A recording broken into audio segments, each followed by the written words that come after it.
best game I've ever seen in my life. It was just like so good. Just It is really good looking. Amazingly. Oh, man.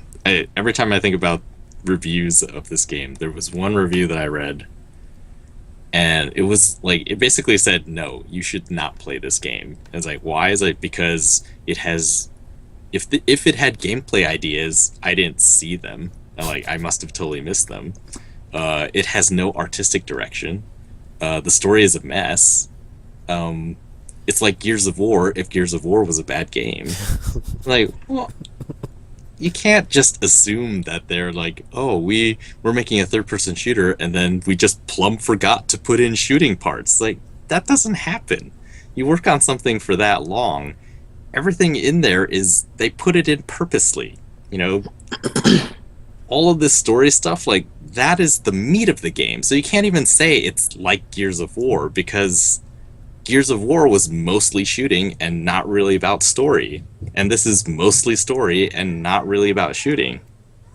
I think that's like the one problem with the Order though is that it does kind of fall a bit short on the story when it's like it like implies a lot of things, doesn't explicitly go into detail to be like Mm. this is what happened and this is this and this is that. It's like I don't know. I kind of like games like that because I mean, yeah, my but you thing haven't is, it's like played it, so you know when you do, if you do, you will know what I'm talking about. Because there's like I two probably specific, will there's like one eventually. I very just specific moment where something happens and it's like there was no context for it and it just comes out of nowhere and it's like oh this is a thing, WTF, Can you whatever. well, vaguely describe what? There's more supernatural stuff going on than you knew you Oh. knew. Well, yeah, And it when I just saw pops up that, and it's like, oh, I there's told this my wife, thing. and she's just like, well, when there basically where there's smoke, there is fire. And I was like, I guess that's sort of true. It's like this seems a bit more important than just to like not talk about until it's like, oh, they we could open this be box and they, there's this thing. it could be Uh-huh. like setting it up for like their sequel or something. I mean, my thing is, it's like sometimes you need to be subtle in your storytelling, and it's not you don't always have to just be like, hey, let me just give you this wall of exposition of I know what everything you're that's saying. going Well, on. It's yeah, like because it does feel like they like. I could very, I felt very, you know, strongly that there's like parts where it's like they didn't wrap things up, maybe because of they're gonna come back to, but it's like, well, it's like that. It's like it felt so whatchamacallit, unsatisfying though. Like when I got to the end, I was like, just like, wait, what about that part or that dude or that thing? Like, no, this can't be the end. But then like Galahad was such a cool character. I was like, no, this can't be the end of our adventures. I was like, ah, it is, curses. it is until Yeah, man. the second order or the order two, whatever they decide to call it. But then like they did like do some like really cool stuff with like like their adaptation of like the Order and the Knights and you know Yeah, the chalice and whatnot. That I thought that was really cool because like how I'm it not gonna all say what happens or like what's comes going on there, but together it's is really like cool. as like there's like yeah it's like you know because they don't tell you but then like that's the other cool part is like when they're like implicitly storytelling like stuff of you know if you catch on to like what they're saying like you know these they've been through a lot of stuff dudes and it's like oh they're actually like Yeah, pretty been around for a yeah. long time. Actually, that part was really neat because I started thinking as I was just listening to exactly what they were saying. It's like, oh, they never revealed that part outside of like it's not. I don't think it's ever explicitly in the game. It's just we know it explicitly because they had already talked about that in sort of preview material. But in the game, it's that thing that Tekken is talking about is never really explicit. And it's like, oh, that's sort of interesting. It's very subtle And then it's the funny way it's because in there. I like played through so much of the game without dying that like before I even used the black water, I like didn't even know that's what it did. So it's like after you have like that one cutscene where like they whole, like have that whole like oh you're a knight now. I was like Mm. oh, so it's like that was even cooler because I hadn't used it yet, and I was like oh that's what that is. Yeah, that part was really. Hmm. But yeah, that was like, or like, yeah, just like the whole like way they did that, the whole like the order system, or not the order system, but like the whole order exposition of Yeah, like, you know, they don't talk about it, but it's there. And then like they like when they're talking to each other and like they refer like they kept calling Galahad Grayson. I was like, why do they keep calling him that? But then it's like, oh, yeah, you oh, find out like, yeah, yeah. oh, they have like you know different ways they address each other because their name isn't actually it's like a pseudonym for It's like like you the know Pope. they've been yeah designated that. So I thought that was really cool. So, did you think it ended abruptly? Because I felt No, I didn't that feel it it. did I didn't. wrap I didn't. the story up. Yeah, I don't felt. I don't think it ended abruptly because it did. It like there. I felt it was like coming towards the end anyway when I got to that confrontation. But like I just don't think they wrapped up stuff that was like not wrapped up, and I was like, oh, that was completely unresolved. But whatever. So I guess I was sort of expecting it because I saw your tweet or reply to somebody, and then I got forced into reading reviews because some guy was just being very annoying, and I accidentally went and decided to talk to a troll.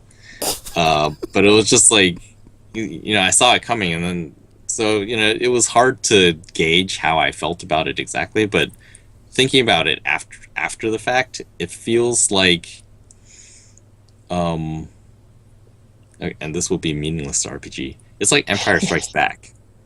The end of Empire Strikes Back, it ties up that story, but then there's still so many other things that were not tied up at the end of that movie. It's like, what's gonna happen?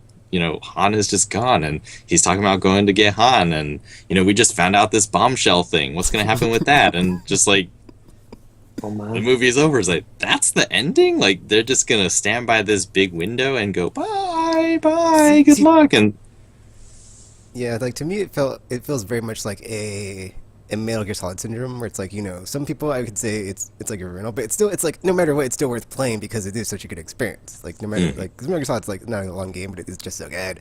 So it's like It's long when I played it. It's like I was been doing something wrong. depends on how good your stealth well, the is. thing is like there's also not a lot of replay value there in Metal Gear Solid, but it's like it's such a good game. It's like I couldn't not recommend it to someone to like you need to play this game. So. Mm. And people are like, oh, there's no replay, but you can go back through and have collectibles. Oh. I guess, yeah. I mean, I think those things are valid for certain types of people. Yeah, I was about to say, like, but like to me, it's like that stuff doesn't have any place in this game after playing it and like seeing the vision that they had for it and like what they were trying to do. It's like I wouldn't want them to put more gamey stuff in it because it just takes away from the game or the experience of like what they're trying to make with the order. Yeah, Like that's what brought me to that conclusion that this is not a shooter. Like, this is a story game, and it just so happens that the parts that you get to play are shooter parts. Whereas, like, Metal Gear Solid, like, that's also a really sort of story-driven game, but then the gameplay parts in between, I mean, if you really play them, they're not actually that long. Just to get from the, start to the objective, those play parts in Metal Gear Solid are really short. But what makes that one more gamey, I guess, and has that replay value is that those segments, they're like toys. Like you can do a lot of stuff within that toy. So like in Metal Gear Solid 2, you could do just crazy tons of things to mess with guards because you could knock them out and then they wake up again, and then you could knock them out again and like hold them up, and just there's so many. Yeah, it's a toy. Like there's just like lots of little things that you could do with it. But in order to finish the game, you don't have to do any of those things.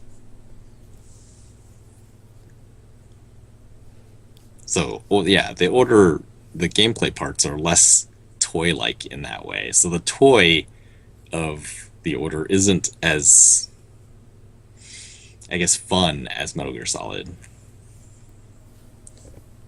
But it's still, yeah, I don't know if I could, I think I would recommend it to people.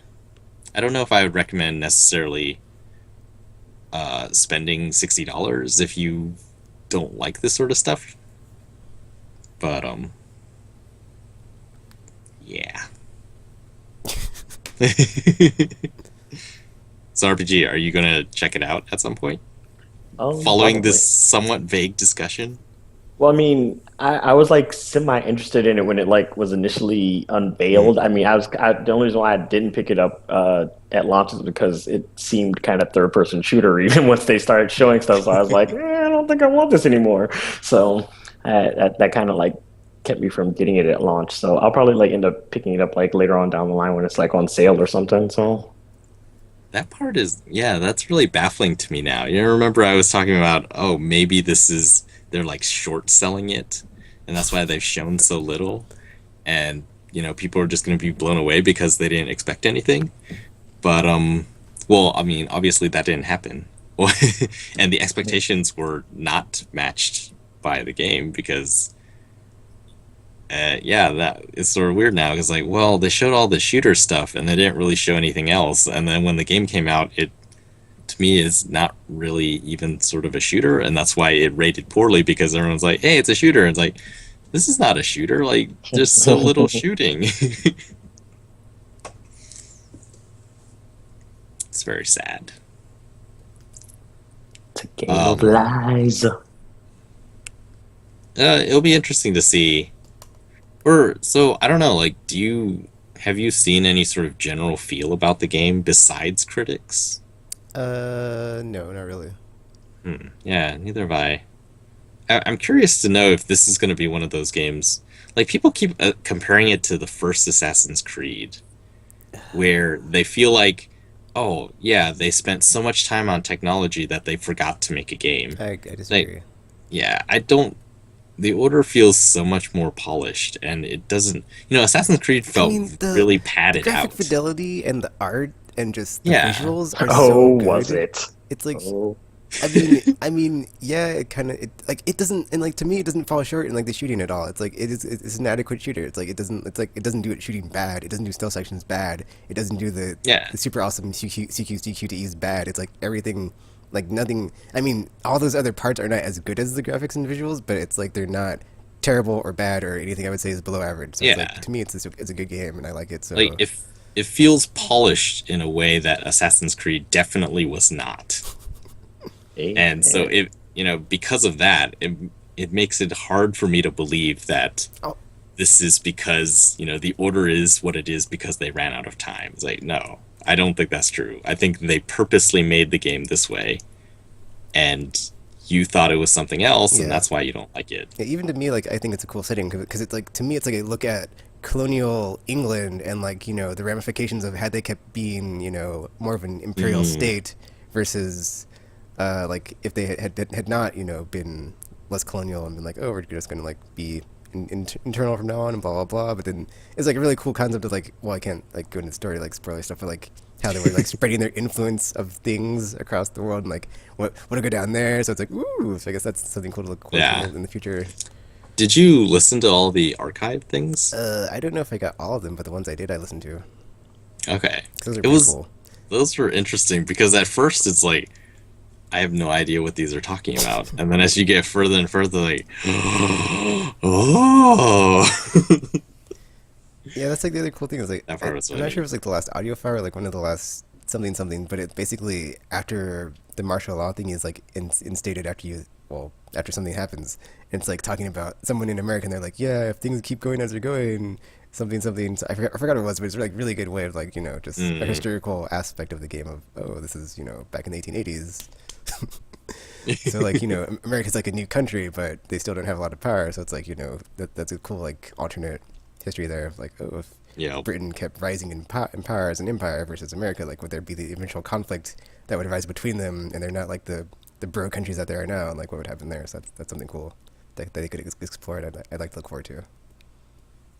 Man, I hope there's something to look forward to. Cause like there's like even like a part like when you're like one of the last parts and like they find this map and it's like, oh man, all these colonies and the whatever that name of that one corporation that controls everything in the game, the Indian whatever house whatever blah blah blah. So yeah, I think a lot of people just I don't know. Yeah. Whatever, man. I'm hoping that a lot of people do check it out though, because it will be. I think it would be a huge shame if it doesn't get a follow up because of critical reception.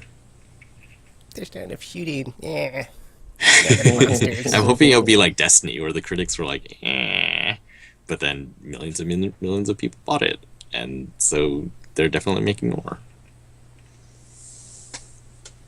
Hopefully that will be the situation here. Oh, there's also that part when Lafayette saw like, I've been in two revolutions. Because at first I was like, what is he talking about? It's like, oh yeah, the French Revolution too. So I thought that was like pretty cool. It's like, he was in like both the like American and the French one. I was like, oh, okay. So I was like, what is he talking? Second Revolution? But then, it's 90 like, yeah. There's something like there's something like that happens in the two that like can't talk about it. So it's spoilery. So yeah, but I thought that's cool. He's like a dual revolutionist.